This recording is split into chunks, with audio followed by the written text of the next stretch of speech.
morning everyone. So sa dinami-dami ng aking mga bonsai materials, so hindi ko na napansin yung iba kong mga materials katulad nito. So lalaya gyud tanan, wala na, hindi naagapan. So may cascade milindris. So try ko ibabad ito sa, kasi pag tingin ko dito is ano pa man siya, naka green pa man yung bark niya. So malaman baka pwede pa ito mabuhay. So try ko babad sa tubig. So ito ang isi-share ko ngayon is we're going to rescue some of my bonsai material. So this one is milindris. So maliit pero old na siya. So ito ang problema sa mga sobrang liit na bonsai materials, madaling matuyo, tapos pag hindi mo maanuan ng tubig, mamatay ka agad. So this one need to defoliate dayon, lagay doon, dayon laging bubusan. Try before, dati is binubusan ko ito ng tubig 3 times a day. So nagkataon na yung asawa ko nag-rearrange dito sa garden namin. So nung hindi ko alam saan nalagay, so na kaninang umaga, just a moment pala, or anong tawag yun sa Tagalog, basta naglinis sana ako ng motorsiklo, tapos may nakita ko yung isa sa mga bonsai materials ko, itong mga pino. Saan yun? Dito, kani. So this one here, this is nice bonsai materials. So nilagay ko ito sa yung backup pot. Ito, backup para dili matuyuan. Then yung abono dito sa kabila din ko ilagay. So this is one of my small bonsai. This is twin trunk.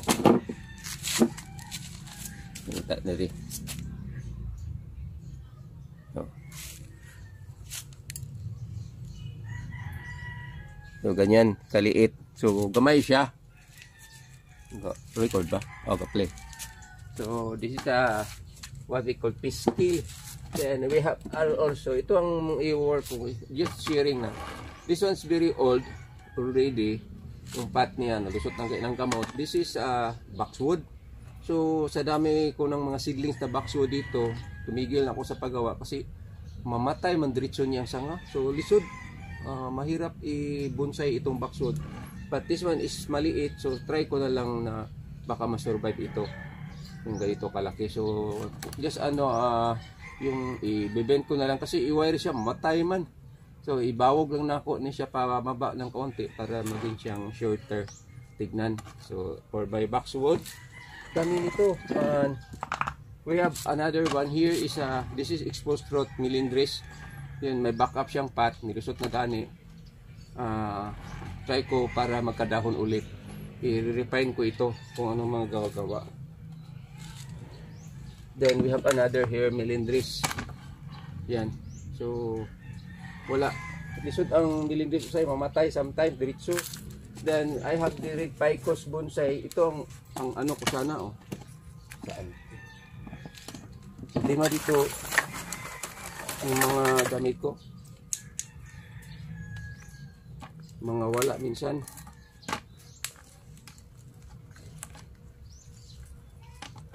So ito ang pinakamaliit ko na red picos. So dati sobrang ganda nito.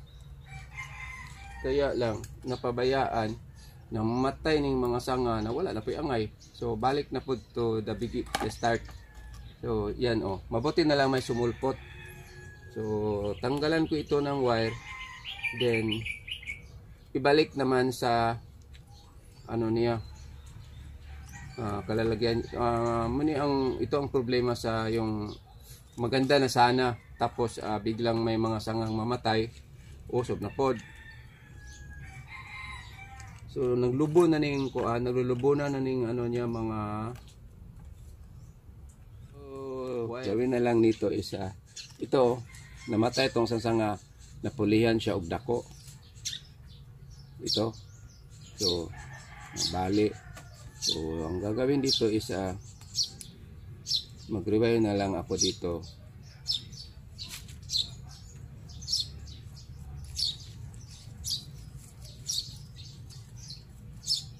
na busy kasi ako sa mga malaki ko na mga materials, then naiwanan itong mga maliit.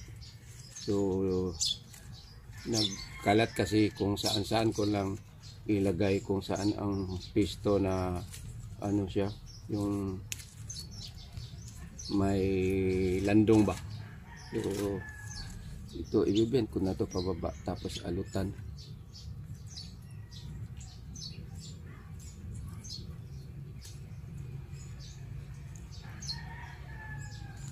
Ano ra?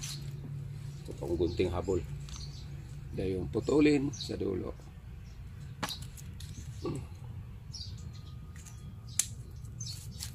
Kuha ni mga dahon.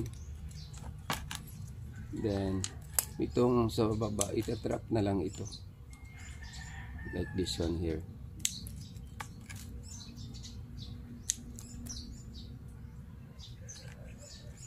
So ganyan lang kasimple. So it's a small bonsai na siya. So bale, first trunk, namatay ang dakong sanga dito, so maliit, padako yun pa na. Yung second, third, yung fourth. So yun ang red ficus ko.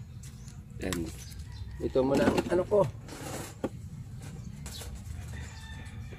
So this one is piskil. So hindi pa siya nagdahon. So ang gawin ko dito after is lagyan ko ito ng abono, pero ano na, after na, kasi ang hirap, ang dami para nilang ipakita ko sa inyo nga ganito ang mangyari pag papabayaan mo yung bonsai materials mo, like this one. Papa muna na. So this is a Chinese holly. Then ganun pa din, napuno na siya o ano, then wala pagod ni siya ni gamot kaayo niya mo yan dahon, ganito ang itsura. So dapat ilingin na siya diri. So yung ganito, yun ang kita ko sa inyo, gagayahin ko kung makita.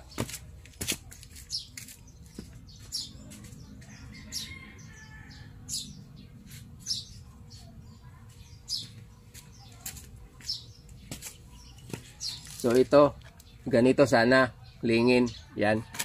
So, kaya artificial na siya, hindi siya totoo. Ito ang totoo. Ito na.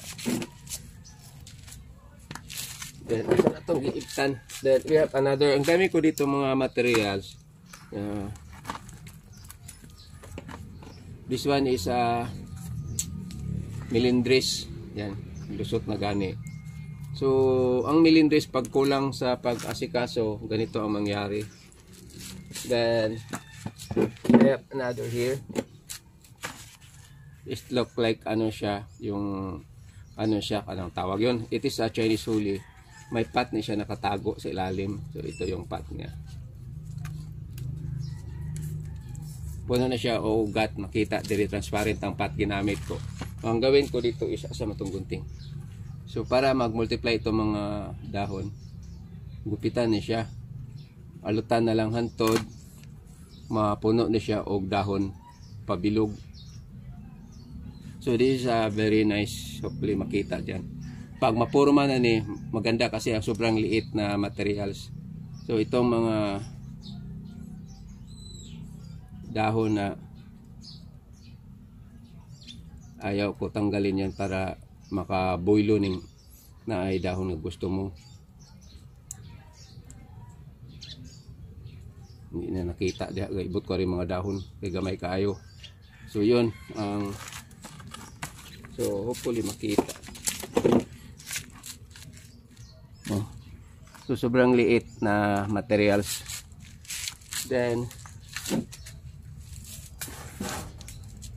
ito.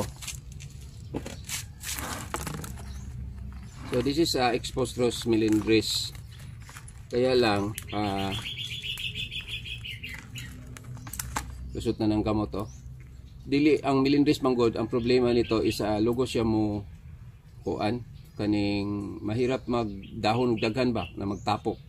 So lusot na ng gamot. So di na ako hilabtan ng gamot, then triman ko ito ulit, sana magdahon siya, then lagyan ng abono, sana mabuhay. Then another last na maliit kong materials. Ganit dito nalimtan. Kunin ko mamaya para makita to lahat. Dami nito. So this is my Argao Taiwan na exposed rod na maliit siya na. Tapos may gunting. Ano po. Nakatira ditong itago niya ako mga gunting. So dahil mahilig tayo sa bonsai, so ganito kadami yung mga ano ko material. So this one here, wire ko ito siya. This is the first ano niya.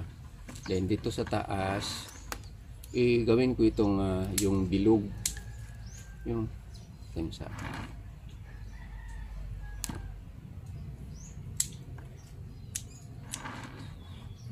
ano na lang ito yung para pabilog ang style.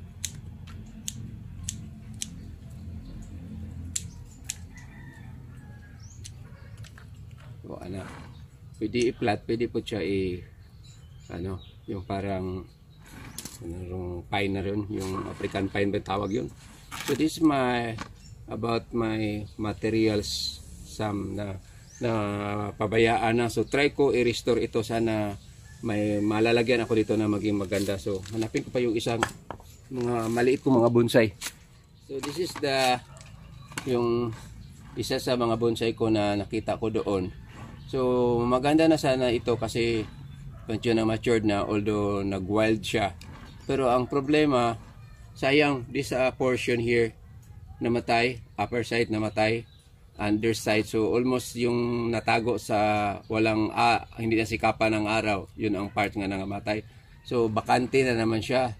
So ang problema nito, paano ito matakpan itong area nga may mga sangang namatay. So yun ang isa sa, as mahilig sa bonsai tayo, diyan tayo problema yung pagganyan. So hahanap na lang tayo ng medios na mabalik pa ito yung ganito.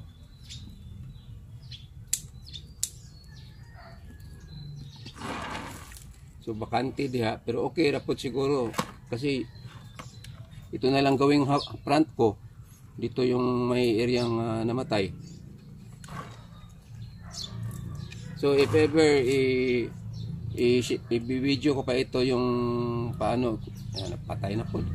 Paano ko ito trabahuin ay matagal tayong matapos kasi yung sinishare ko sa inyo na maliit, may hindi pa nakuha doon, isa 1, 2, 3, 4, 5, 6, 7, 8, 9 10, 11, 12, 13, 14, 15, 16. So 16 lahat.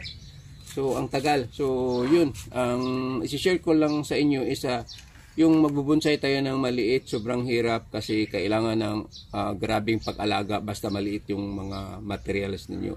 Kaya ako, itong ginawa ko na maliit is only not so marami, around mga 30 siguro ito na lang. Compared sa mga normal, kung yung standard na laki, yung bali pot niya mga around 15 to 12 inches yung pot. Tapos ang lalim niya mga around mga 4 to 5 inches. Kasi ang ma-share ko sa inyo na yung mga manipis na pot, pwede lang yung gamitin sa show minsan. Kasi yung mga sumasali sa show na manipis yung pot nila, sa bahay nila may backup yan sa ilalim na malaking pot, doon nakapatong yung manipis na pot. Kasi pag manipis na pot ang gagamitin ninyo, ang mangyari is madali yang matuyo. So there's possibility nga mahirapan yung bonsai niyo sa pag bloom. So mostly sa mga bonsai sa show manipis, pero sa bahay talaga dyan is mayroon ng backup na pot na doon sumisip-sip ng lamig or nutrients yung mga bonsai, or linagyan nila yung yung bote na cork, butasan yun, parang may dextrose, drop palagi. Yun ang ginagawa ng iba. So hindi man lahat, pero mostly yun ang ginagawa. So kaya ako nagsi-share para naman yung mga baguhan katulad ko rin may kaunti na lamang malaman about caring of bonsai. As I said na yung pag-aalaga nitong mga maliit na bonsai, kailangan extra care. So sometimes yung makikita kasi ako sa mga video, may mga magandang bonsai na maliit. So mainganyo din ako sa paggawa na naman ng maliit, pero ang problema talaga sa maliit is mahirap alagaan. So this one here, this fish scale bonsai. Ito ang pinakamaganda kung gagawa kayo ng ganyan kalaking bonsai. Maganda ito kasi yung dahon nito, pag ititrim mo palagi, lalo pang lumiliit. Kaya lang sometimes hirap buhayin itong fish scale kasi madali siyang ma-distract, maugahan og tubig. So for this morning, ito lang masishare ko, sharing about my mga maliit na bonsai nga i-restore ko dito sa aking bonsai garden. Maraming salamat sa panonood. God bless you all. Have a nice morning. I hope you. Bye-bye.